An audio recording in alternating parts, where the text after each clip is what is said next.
அனைவருக்கும் வணக்கம். இந்த பதிவில் நம்ம எதை பற்றி பார்க்க போகிறோன்னு தெரிஞ்சுக்கிறதுக்கு முன்னாடி மறக்காமல் நம்ம சேனலை சப்ஸ்கிரைப் பண்ணிக்கோங்க. கூடவே பெல் பட்டனையும் கிளிக் பண்ணிவிட்டு ஆளுங்கிற ஆப்ஷனை கொடுத்துட்டிங்கன்னா நான் போடுற வீடியோக்கள் எல்லாமே மிஸ் ஆகாமல் நோட்டிஃபிகேஷனில் வந்துடும். இந்த பதிவு ரொம்ப ரொம்ப முக்கியமான பதிவு அப்படின்னே சொல்லாங்க.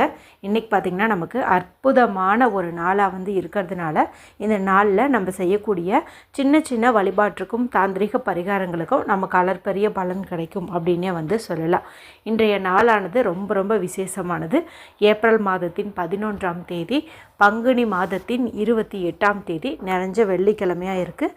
வெள்ளிக்கிழமைங்கிறது மகாலட்சுமி தாயார் வழிபாட்டிற்கும் அவங்கள அதிதேவதையாக கொண்ட சுக்கிர பகவான் வழிபாட்டிற்கும் ஏற்ற ஒரு நாளாக கருதப்படுது.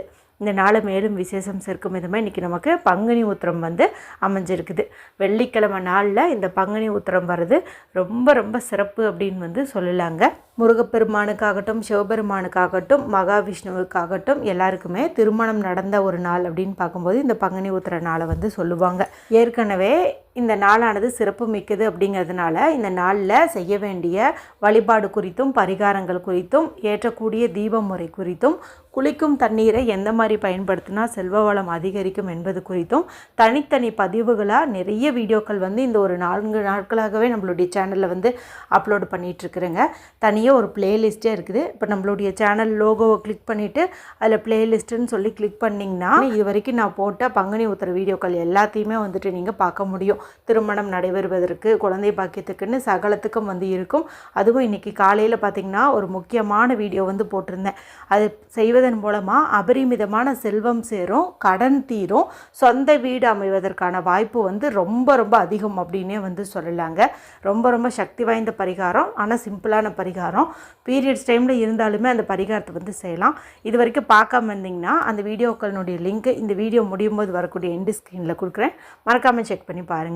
சரி, இப்போ இந்த பதிவுக்கான விளக்கத்துக்குள்ளே போகலாம். இதுவும் பார்த்திங்கன்னா அபரிமிதமான பண வரவை ஈர்த்து தரக்கூடிய ஒரு அற்புதமான பரிகாரம் தான்.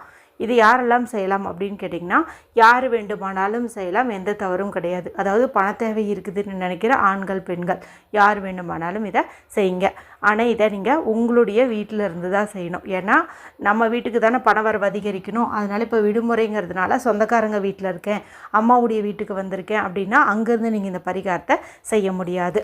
எந்த நேரத்தில் இந்த பரிகாரத்தை செய்யணும் அப்படின்னு பார்த்திங்கன்னா ராகு காலம், யமகண்டம் தவிர்த்து மற்ற நேரத்தில் செய்யலாங்க. ராகு காலம் நமக்கு காலையிலேயே முடிஞ்சிருச்சு 10 to 12ங்கும் போது, இப்போ மதியம் நமக்கு 3 மணிலேருந்து 4:30 மணி வரைக்கும் யமகண்ட நேரம் இருக்குது. அதை மட்டும் நீங்கள் ஸ்கிப் பண்ணிட்டு மற்ற நேரத்தில் இந்த பரிகாரத்தை செய்யுங்க. சரி, இதுக்கு தேவையான பொருட்கள் என்ன, எப்படி செய்யணும் அப்படிங்கிறது பார்த்துடலாம். இதுக்கு நமக்கு ஒரு டம்ளரோ அல்லது ஒரு கிண்ணமோ ஏதாவது ஒன்று தேவைப்படுது. அது கண்ணாடியில் இருக்கிறது ரொம்ப ரொம்ப சிறப்பு. கண்ணாடி அல்லது பித்தளை வச்சுருக்கீங்க, இல்லை காப்பர் வச்சுருக்கீங்க, அதாவது செம்பு வச்சுருக்கீங்க அப்படின்னா ரொம்ப ரொம்ப நல்லது. அதெல்லாம் இல்லை அப்படிங்கும்போது பீங்கான் இருக்கு இல்லையா, பீங்கானில் கப்பு மாதிரி வச்சுருந்தீங்கன்னா அதை நீங்கள் எடுத்துக்கோங்க. இல்லைன்னா மண்ணில் சொப்பு மாதிரி வச்சுருந்தீங்க, மண்பானை சின்னதாக வச்சுருந்தீங்க அப்படிங்கும்போது அதை நீங்கள் எடுத்துக்கலாம். ஏன்னா இந்த மாதிரி பொருட்கள் பார்த்திங்கன்னா பஞ்சபூத தத்துவங்களை உள்ளடக்கியது. அதனால் இது ரொம்ப ரொம்ப எஃபெக்டிவாக நமக்கு பலன் கொடுத்துரும். இல்லைன்னா நீங்கள் அந்த பித்தளை செம்பு பயன்படுத்துங்க. எங்கள் வீட்டில் செம்பும் இல்லை, பித்தளையும் இல்லை, நீங்கள் சொன்ன எந்த பொருட்களுமே இல்லை அப்படின்னு நினச்சிங்கன்னா நீங்கள் சில்வரே பயன்படுத்திக்கோங்க. எந்த தவறும் கிடையாது. ஆனால் சுத்தமாக கழுவிட்டு அதன் பிறகு யூஸ் பண்ணுங்கள். இதில் எச்சில் படாத தண்ணீர் பிடிச்சி வச்சுக்கோங்க. இப்போ வீட்டில் தண்ணீர் குடம் நிறைய பிடிச்சி வச்சுருக்கீங்க, ஒன்று யூஸ் பண்ணாமல் வச்சுருக்கீங்க அப்படிங்கும்போது அதிலிருந்து நீங்கள் தண்ணீர் எடுத்துக்கலாம். இல்லைன்னா வீட்டில் ஆர்வோ போட்டிருந்தீங்க அப்படின்னா அதிலிருந்துட்டு நீங்கள் தண்ணீர் பிடிச்சிக்கலாம். ஒரு பாதி அளவுக்கு பிடிச்சிங்க அப்படின்னாவே போதும். அடுத்து நமக்கு தேவையான பொருள் அப்படின்னு பார்த்திங்கன்னா பன்னீர் தேவைப்படுது. அதாவது ரோஸ் வாட்டர்னு சொல்லுவாங்க இல்லையா, அது வீட்டில் இருந்ததுன்னா அது நீங்கள் அவசியம் இந்த தண்ணீர் கூட கொஞ்சம் பன்னீரையும் மிக்ஸ் பண்ணுறது சிறப்பு. மேலும் முருகப்பெருமான் வழிபாட்டுக்குரிய இந்த பங்குனி உத்திர நாளில் நம்ம இந்த பன்னீரை பயன்படுத்துறது அற்புதமான பணவரவை ஏற்படுத்தி தரும். அதனால் நீங்கள் அது கொஞ்சம் ஊற்றிக்கோங்க. இப்போ எங்ககிட்ட இந்த பன்னீர் இல்லையே, நாங்கள் என்ன பண்ணுறது அப்படின்னு நினைக்கிறவங்க பச்சை கற்பூரம் இருக்குது இல்லையா, அதை நீங்கள் பவுடர் போல் நுணுக்கி இந்த தண்ணீரில் சேர்த்துக்கலாம். இதுவும் பார்த்திங்கன்னா நல்ல ஒரு பணவசிய பொருள். அடுத்து நம்ம சேர்த்த வேண்டிய முக்கியமான பொருள்னு பார்க்கும்போது சந்தனம். முருகப்பெருமானுக்கு சந்தன காப்பு அப்படிங்கிறது ரொம்ப இஷ்டங்க. முருகப்பெருமான்ட்டு மட்டும் கிடையாது, அனைத்து விதமான தெய்வங்களுக்கும், அதுவும் அம்மனுக்கெல்லாம் பார்த்திங்கன்னா சந்தன காப்பு அப்படிங்கிறது ரொம்ப ரொம்ப விசேஷமான அலங்காரம் அப்படின்னு சொல்லுவாங்க. மேலும் இந்த சந்தனம்ங்கிறது மகாலட்சுமி தாயாரின் அம்சம் பொருந்தியது, குருவின் அம்சம் பொருந்தியது அப்படின்னு சொல்லலாம். இதனுடைய நறுமணமே பணவரவை ஈர்க்கும் அப்படின்னு சொல்லுவாங்க. ஒரு சிலர் பார்த்திங்கன்னா ஒரிஜினல் சந்தனக்கட்டையே வச்சுருப்பாங்க. அதில் இழைச்சி அதை தினமும் நெத்தியில் இட்டுட்டு வருவாங்க. அந்த மாதிரி உங்ககிட்ட ஒரிஜினலாகவே இருந்தது அப்படின்னா நீங்கள் அதை யூஸ் பண்ணிக்கலாம். இல்லைன்னா வில்லை சந்தனம் அல்லது சந்தன பவுடர் இருக்குது இல்லையா, அது மாதிரி ஏதாவது இருந்துச்சு அப்படின்னா நீங்கள் அதை இந்த தண்ணீரில் போட்டுக்கோங்க. அடுத்து நம்ம போட வேண்டிய முக்கியமான பொருள் அப்படின்னு பார்க்கும்போது விபூதி. விபூதி முருகப்பெருமானுக்கு ரொம்ப ரொம்ப பிடிக்கும். இதிலும் பார்த்திங்கன்னா ஜவ்வாது கலந்த விபூதி அப்படின்னு இருக்கிறது ரொம்ப ரொம்ப சிறப்பு. பிரசித்தி பெற்ற கோவில்லாம் நீங்கள் போய் வாங்கும்போது கண்டிப்பாக அந்த விபூதி பார்த்திங்கன்னா ப்ளைனாக இருக்காது, ஜவ்வாது மிக்ஸ் பண்ணி தான் இருக்கும். அதனுடைய நறுமணமே அதை காட்டி கொடுத்துரும், அதில் மிக்ஸ் பண்ணியிருக்காங்களா இல்லையா அப்படிங்கிறது. அதனால் நீங்கள் அந்த விபூதி எடுத்துக்கோங்க. இல்லை எங்ககிட்ட சாதாரணமான ஒரு விபூதி தான் இருக்குது, இங்கே லோக்கலில் வாங்கினது அப்படின்னு நீங்கள் நினச்சிங்கன்னா அது கூட நீங்கள் ஜவ்வாது பொடி வீட்டில் வச்சுருந்தீங்கும்போது அதை கொஞ்சம் கலந்துக்கிறது சிறப்பு.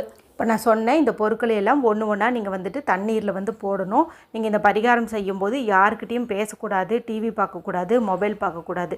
மனசை நல்லா இறை வழிபாட்டின் மீது கவனம் வச்சு செய்யணும். பூஜை அறையில் உட்காந்து செய்கிறது இன்னும் விசேஷமான பலனை கொடுக்கும். நீங்கள் உட்கார வேண்டிய திசை அப்படின்னு பார்க்கும்போது வடக்கு பக்கம் பார்த்த மாதிரி உட்காரணும், நார்த்து ஃபேஸிங் பார்த்த மாதிரி உட்காரணும். அந்த மாதிரி பண்ணிட்டு தான் நான் இப்போ சொன்ன மாதிரி ஒன்று ஒன்றா நீங்கள் அந்த தண்ணீரில் சேர்த்தணும். இதை நீங்கள் நின்றுக்கிட்டே செய்யக்கூடாது, உட்காந்துட்டு தான் செய்யணும். திரும்ப சொல்லிடுறேன், ஞாபகப்படுத்திக்கோங்க. அடுத்து நல்ல நிலையில் இருக்கக்கூடிய ஒரே ஒரு வெற்றிலை எடுத்துக்கோங்க. நல்ல புதுசாக இருக்கிறது நல்லது. வீட்டில் கொடி வச்சுருந்தீங்கன்னா அதுலேருந்து கூட நீங்கள் பறிச்சுக்கலாம். இப்போ இதில் வீட்டில் சந்தனம் இருந்ததுன்னா அந்த சந்தனத்து கூட கொஞ்சம் தண்ணீர் சேர்த்து பேஸ்ட் மாதிரி ரெடி பண்ணிக்கோங்க. சந்தனம் இல்லைன்னு நினைக்கிறவங்க மஞ்சளை தண்ணீரோ அல்லது பன்னீரோ கலந்து பேஸ்ட் மாதிரி ரெடி பண்ணிக்கோங்க. அதை உங்களுடைய வலது கையினுடைய மோதிர விரலால் தொட்டு, அதாவது ரைட் ஹேண்டினுடைய ரிங் ஃபிங்கரை பயன்படுத்தி அந்த பேஸ்ட்டை தொட்டு இந்த வெற்றிலையில் நீங்கள் ஓம் அப்படிங்கிற பிரணவ மந்திரத்தை எழுதணும். இது முருகப்பெருமானுக்கு உரிய பவர்ஃபுல்லான மந்திரம் இல்லையா, அதனால் இதை நீங்கள் ஓம் அப்படின்னு சொல்லிட்டு இந்த வெற்றிலையில் எழுதிக்கோங்க. அடுத்து இந்த வெற்றிலை நம்ம முன்னாடி டம்ளரில் தண்ணீர் வச்சுருந்தோம் பாருங்கள், அந்த தண்ணீருக்குள்ளே நீங்கள் போட்டுருங்க. இப்படி போடும்போது நம்ம எழுதுன அந்த ஓம்ங்கிற வார்த்தை தண்ணீரில் அழிஞ்சு போயிடுமே அப்படின்னு உங்களுக்கு ஒரு சந்தேகம் வரலாம். அதெல்லாம் எதுவுமே தவறு கிடையாது. நாம் வெற்றிலையில் எழுதணும், தண்ணீரில் போடணும், அதுதான் முக்கியம். அது அழியுதுங்க, அதை பற்றிலாம் நீங்கள் யோசிக்க வேண்டாம். அது தண்ணீரோட தண்ணீராக மிக்ஸ் ஆகிருக்கும். அடுத்து இந்த தண்ணீரை உங்களுடைய 2 உள்ளங்கைக்கு நடுவுலையும் வச்சுட்டு ஓம் ஷம் சரவண பவ, ஓம் ஷம் சரவண பவ, ஓம் ஷம் சரவண பவ அப்படிங்கிற முருகப்பெருமானுடைய சக்தி வாய்ந்த இந்த மந்திரத்தை 6 முறையோ 27 முறையோ 108 முறையோ சொல்கிறது விசேஷமான பலனை கொடுக்கும். இந்த மாதிரி சொல்லுங்கள். நீங்கள் சொல்ல சொல்ல இந்த மந்திரத்தினுடைய சக்தியை இந்த தண்ணீரானது உட்கிரகிச்சு வச்சுக்கும். இதை நீங்கள் ஒரு கொஞ்ச நேரமாவது பூஜை அறையில் வச்சுருங்க, ஒரு அரை மணி நேரமாவது வச்சுருங்க. அரை மணி நேரம் கழித்து இந்த தண்ணீரை அந்த வெற்றிலை உள்ளே போட்டிருக்கோம் இல்லையா, இந்த வெற்றிலையை பயன்படுத்தியே நிலைவாசலில் தொடங்கி வீட்டினுடைய எல்லா மூலை முடுக்குகள்லையும் எல்லா ரூம்லேயுமே நீங்கள் தெளித்து விடுங்க. உங்களுடைய வீட்டை சுற்றி ஒரு வட்டம் அடிக்க முடியும், காம்பவுண்டு சுற்றி எங்களால் வர முடியும்னு நினச்சிங்கன்னா அப்படியும் கூட நீங்கள் இந்த தண்ணீரை தெளிச்சுக்கிட்டே நீங்கள் ஒரு முறை உங்கள் வீட்டை வலம் வரலாம். குறிப்பாக எந்த ரூம்னுடைய அந்த மூளை பகுதி கார்னர் பகுதியும் விட்டுறதீங்க. எல்லா பக்கத்துலேயுமே நீங்கள் இதை தெளித்து விடுங்க. ஆனால் கண்டிப்பாக ஆரம்பிக்கிறது அப்படின்னு பார்த்திங்கன்னா நிலைவாசலில் தான் தொடங்கணும்.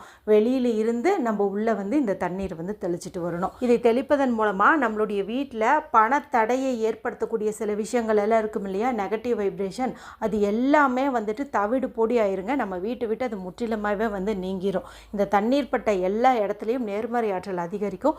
முருகப்பெருமானுடைய அருளால் நமக்கு இனிமேல் செல்வம் சேர்வதற்கு எந்த ஒரு தடையுமே ஏற்படாது. அவசியம் இந்த பரிகாரத்தை செஞ்சு பலனடைங்க. வீடியோ குறித்து ஏதாவது சந்தேகங்கள் இருந்தால் கமெண்ட் பண்ணுங்கள். பிடிச்சிருந்தால் மற்றவங்களோட ஷேர் பண்ணுங்கள், லைக் பண்ணுங்கள். மற்றும் ஒரு பயனுள்ள பதிவில் உங்களை சந்திக்கிறேன். நன்றி, வணக்கம்.